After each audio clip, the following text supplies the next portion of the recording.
Hey, it is well. Nigerians, it is really well with us. There's this interview of Baba Falana that I saw online today. I listened to it, then I digest it. My whole opinion is that I don't understand why Baba, at this time of the day, Baba will still come out, be dragging Verydarkman. No. I'm not a fan of Verydarkman, but that doesn't mean that when we see blue, we should call it black. And I believe that is what Baba stands for too. Baba is a truth sayer. Yeah. Now, this is for Baba Falana. Dragging Verydarkman, sir.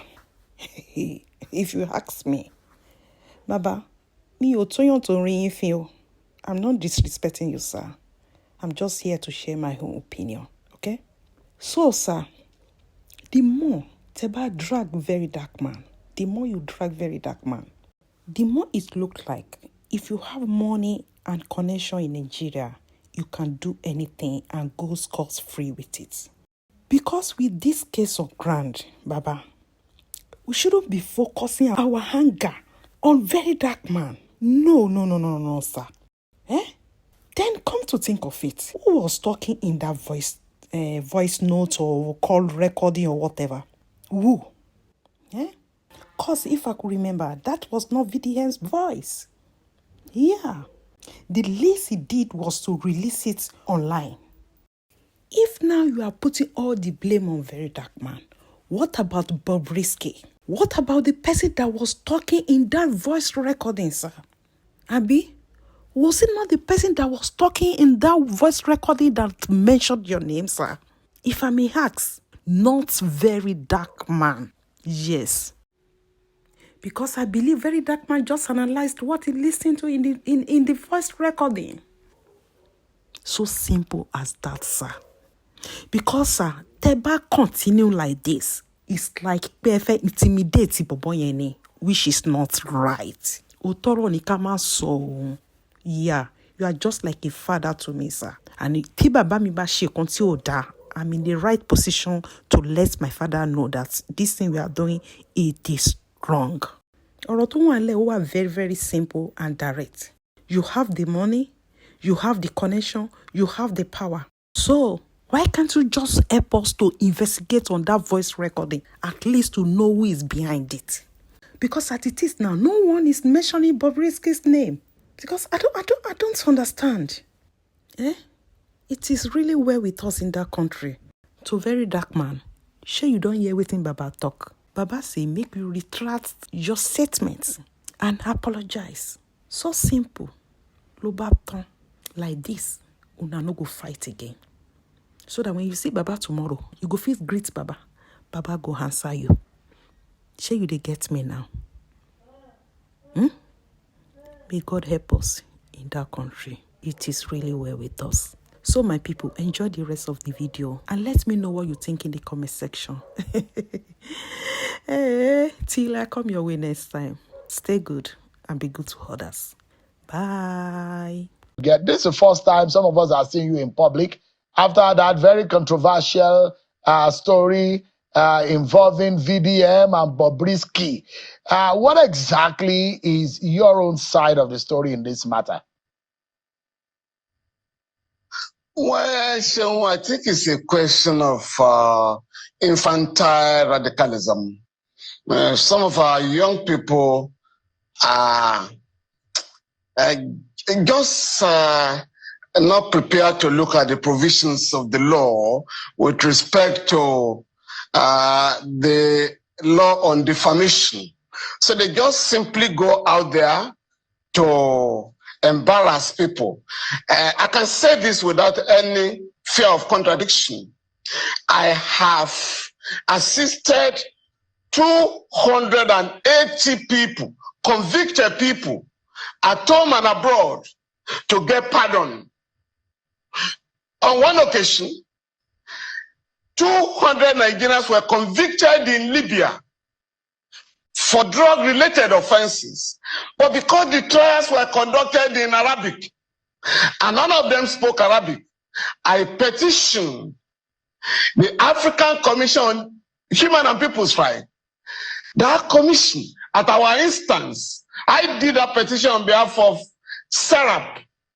At our instance, the commission issued a provisional order, like an injunction, restraining the government of Libya from executing the Nigerians. I think Abike Dabiri was then the chair of the Diaspora Committee of the House of Reps. That committee had appealed to the federal government in vain. But based on our intervention, the court issued an order, and we wrote to, 2 months later, President Gaddafi, the late Muammar Gaddafi, became the chair of the African Union. And we took advantage of that to write to him and appeal to him to pardon this Nigeria by complying with the judgment of the African Commission. And that if you do not, you will be showing a bad example as the leader of the continent, as the chair of the African Union.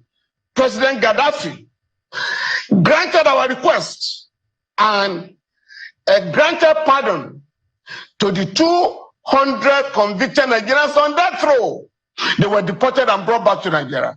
On another occasion, and this was 2015, we appealed to General Muhammadu Buhari, 70 soldiers and a general who was demoted to the rank of a colonel had fought the terrorists, but they didn't have adequate equipment. Mr. President, since you set up a presidential arms procurement panel, which had confirmed those who looted the huge sums, over $2 billion, earmarked for procurement of arms, please, can you grant pardon to these guys who were illegally convicted and sentenced? The 70 soldiers were sentenced to death.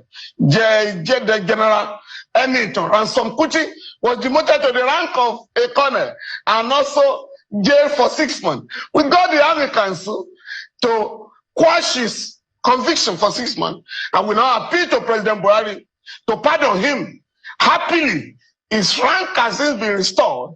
He has retired now as a brigadier general, while we are pursuing the demand for payment of the rights, the entitlement, outstanding salaries and allowances of the 70 soldiers. So I can go on and on. You recall in 1991, 12 young people under 17 were illegally sentenced to death, convicted of armed robbery, and sentenced to death in Lagos by an armed robbery tribunal.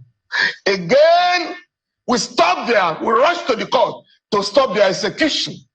And when a civilian government came on board in 1992, we appealed to you, the late Chief Michael Detodola, as the governor of Lagos State, to pardon these young people. They were pardoned. And so we already have a list of about 280 people. On no occasion, in none of these cases, has our Lord felt for or received a dime, a kobo, from anybody who has been granted pardon. Mr. Falana, I was therefore flabbergasted. Yeah. So that there are those who will say, did Bobrisky actually reached out to you? Did Bobrisky speak or directly or indirectly to you? If that is the case or not the case, what are you doing? You've written a letter seeking a retraction of it. But what are you doing to establish your innocence in what has been an allegation on this matter? No, Sheung. Bobrisky never spoke to me. I have never met him. I do not know him from Adam. It was alleged to have spoken to my son, Falana Fars. Yes, my son said this guy was appealing to people for assistance and called my son, I think on May 4, thereabout this year, please, can you give me 3 million naira to be placed in a special part of the prison? We'll call it the VIP section. And my son asking, are you calling me under the authorization of the superintendent of prisons? He said, no, please, don't call me again. I'm unable to assist you to bribe the prison authorities. And be very careful, since you're already in jail for an offense. Please, if you are going to come in next time, you either do it through the superintendent or you write a letter endorsed by the prison authorities. And that was the last. Somebody now said he listened to a tape somewhere and went out to lampoon and rather defame me by saying the guy had spoken to me. Of course, we are going to examine the call logs. And my son has also said, this was the guy who originated a call to me.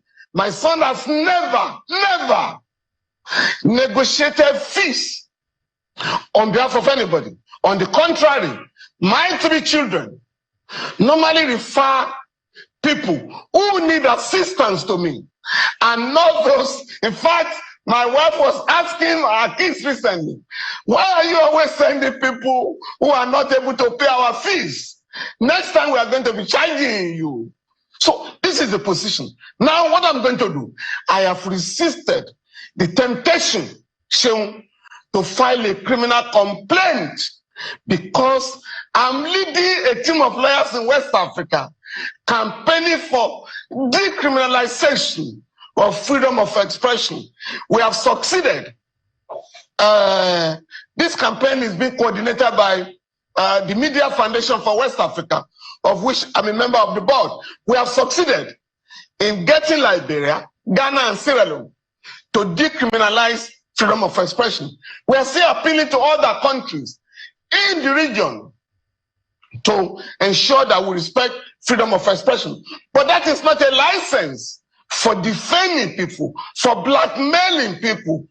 Once, and what we are saying, if you are defamed, in the words of the late Justice Olatawura, in the case of Otawankwa and the state, if you are defamed by anybody, please go out there and sue for libel, where you put your own character in issue.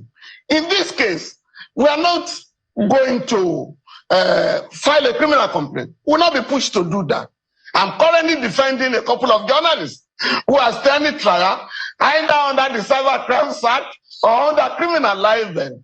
But what we are going to do is to embark on civil proceedings with a view to restoring our integrity, my own name and that of my son, so that nobody will simply rush to the social media to defend any Nigerian. We want to make an example. In this case, we have asked for a retraction and an apology rendered to us. And that is not too much. And if we don't have a retraction, an apology acceptable to us, accepted by us, we are certainly going to initiate civil proceedings in the High Court.